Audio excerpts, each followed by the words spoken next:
जी हाँ, स्वाद और सेहत का खजाना है ये लड्डू। नमस्कार, मैं हूँ वंदना शर्मा और ईशा वंदनम चैनल में आप सभी का स्वागत है। आज मैं लेकर आई हूँ विंटर स्पेशल रेसिपी।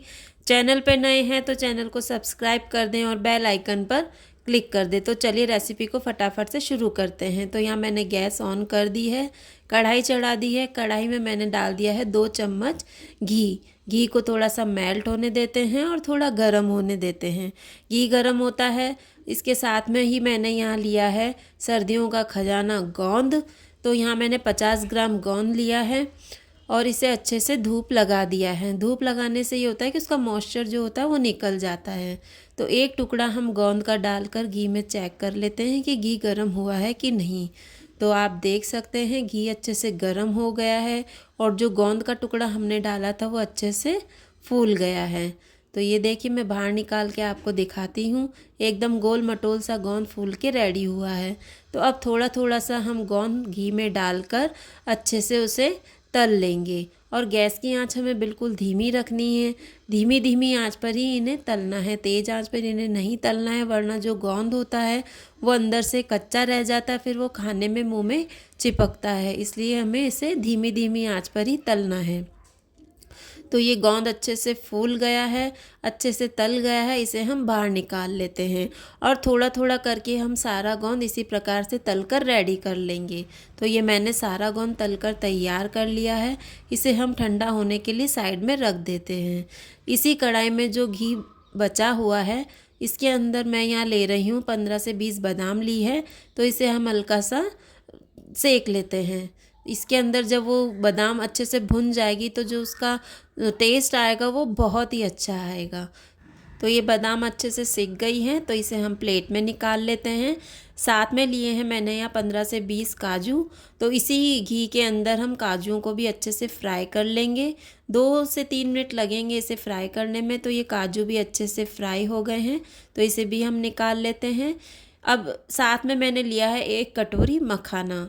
तो मखाना को भी हम इसी घी में अच्छे से सेक लेते हैं और इसी के साथ में हम डाल लेंगे यहाँ पर अलसी। तो यहाँ मैंने जो खाने वाला चम्मच होता है वो 2 चम्मच नाप से मैंने अलसी ली है। अलसी को भी हम इसी के साथ में डाल देंगे, क्योंकि अभी कढ़ाई भी गर्म है तो इसी के साथ में अच्छे से भुन जाएगी। तो मैंने अलसी को डाल दिया और इसे अच्छे से 1 मिनट के लिए चला लेते हैं और गैस की फ्लेम को बंद कर देंगे और 1 मिनट तक और इसी में ही चलाते रहेंगे, जिससे कि वो इसी में ही सिक जाएगी। जब इसमें चटकने की आवाज़ आए तो ये लगे कि ये सिकना चालू हो गई है। तो ये दोनों चीज़ें हमारी अच्छे से सिक गई हैं, तो इसे हम बाहर निकाल लेते हैं। तो अब ये सब चीज़ों को हम ठंडा होने के लिए साइड में रख देते हैं। अब यहाँ पर मैंने ली है कढ़ाई। वही सेम कढ़ाई के अंदर मैं यहाँ डाल रही हूँ 4 चम्मच देसी घी। घी को थोड़ा सा हम मेल्ट होने देते हैं और यहाँ पर मैंने लिया है गेहूं का आटा। मेज़रमेंट के लिए आप कोई भी कप या कटोरी ले सकते हैं, ये बिल्कुल परफेक्ट नाप है। तो यहाँ मैंने लिया है 1.5 कटोरी गेहूं का आटा। इसे हम अच्छे से मिक्स कर लेते हैं। गैस की आंच हमें बिल्कुल ही धीमी रखनी है और धीमी धीमी आंच पर ही इसे हमें सेकना है। सारा घी हमें एक साथ नहीं डालना है, जैसे जैसे ज़रूरत लगेगी हम इसमें घी डाल लेंगे। तो ये इन दोनों को हमने अच्छे से मिक्स कर लिया है और थोड़ा थोड़ा हमने इसे सेकना शुरू कर दिया है। तो यहाँ पर घी अभी थोड़ा मुझे कम लग रहा है, तो यहाँ मैं इसके अंदर और डाल दूँगी 4 चम्मच घी। घी को एक साथ डालने से वो जो आटा होता है वो एकदम पतला हो जाएगा। तो इसलिए जैसे जैसे ज़रूरत लगे उसी के अनुसार हम इसमें घी डाल देंगे। तो यहाँ मैंने 4 चम्मच घी और ऐड कर दिया है और इसे अब कर लेते हैं अच्छे से मिक्स और इसे धीमी धीमी आंच पर अच्छे से सेक लेते हैं। आटे की जितनी अच्छी से भुनाई होएगी, सिकाई होएगी, तो आटे का टेस्ट बहुत ही अच्छा आएगा और इसके जो लड्डू बनेंगे वो बहुत ही अच्छे बनेंगे। इसलिए इसे धीमी आंच पर ही सेकें। इसे सेकने में 10 से 15 मिनट लगेंगे। तो ये आटा धीरे धीरे सिकना शुरू हो गया है और इसमें खुशबू भी आने लग गई है। तो ये आटा पूरी तरह से सिक रहा है। तो उससे पहले हम एक काम कर लेते हैं। यहाँ मैंने जो गोंद लिया है इसे कटोरी से क्रश कर लेते हैं और ये जो ड्राई फ्रूट हमने तले थे उन्हें भी हम पल्स मोड पर चलाकर दरदरा सा पीस लेंगे। तो यहाँ मैंने पल्स मोड पर चलाते हुए इन्हें दरदरा पीस लिया है। साइड में आटे को भी चलाते रहें जिससे कि वो नीचे चैंटे नहीं। तो ये हमने इनको भी पीस लिया है। साथ में मैंने यहाँ पर ली है 8 से 10 पीपर ली है।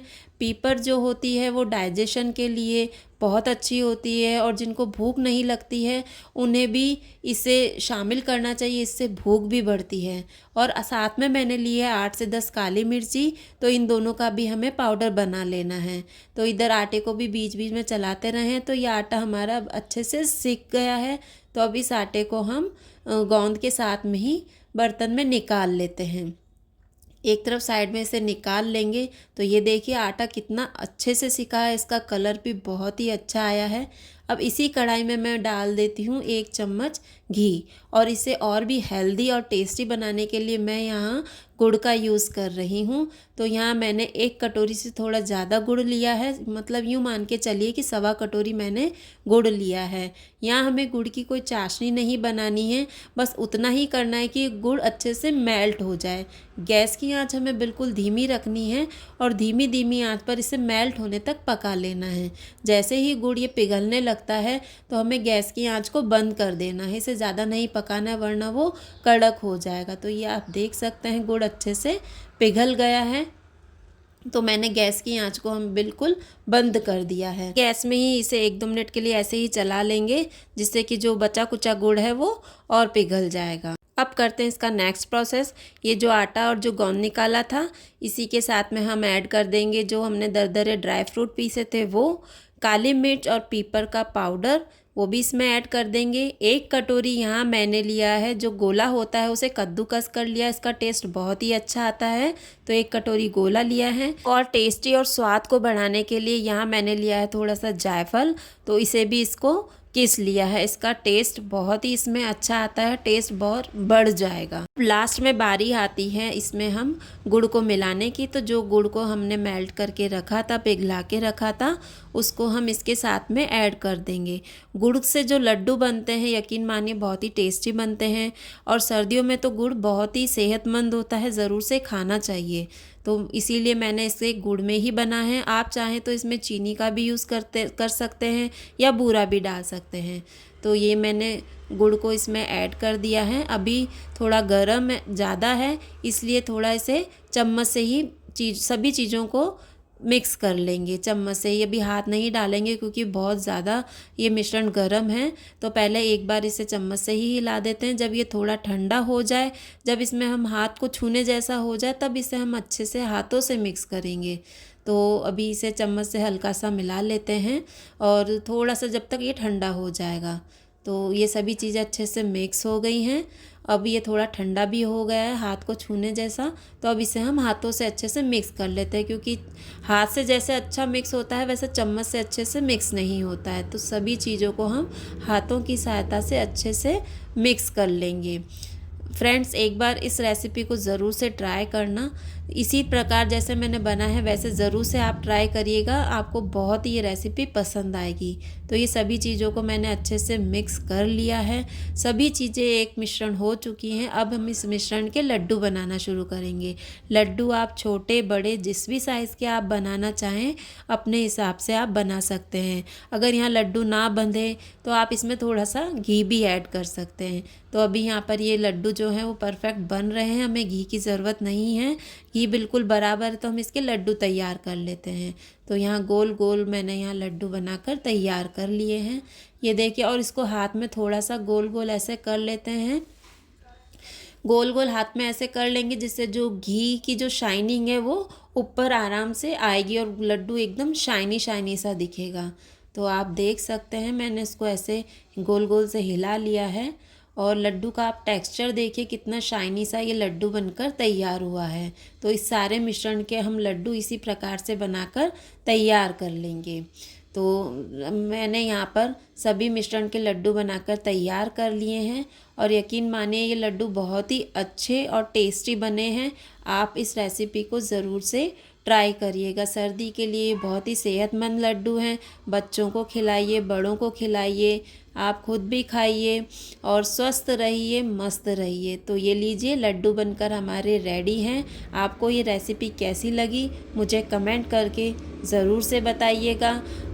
मिलते हैं फिर नेक्स्ट वीडियो के साथ कोई नई रेसिपी के साथ। तब तक के लिए थैंक्स फॉर वॉचिंग।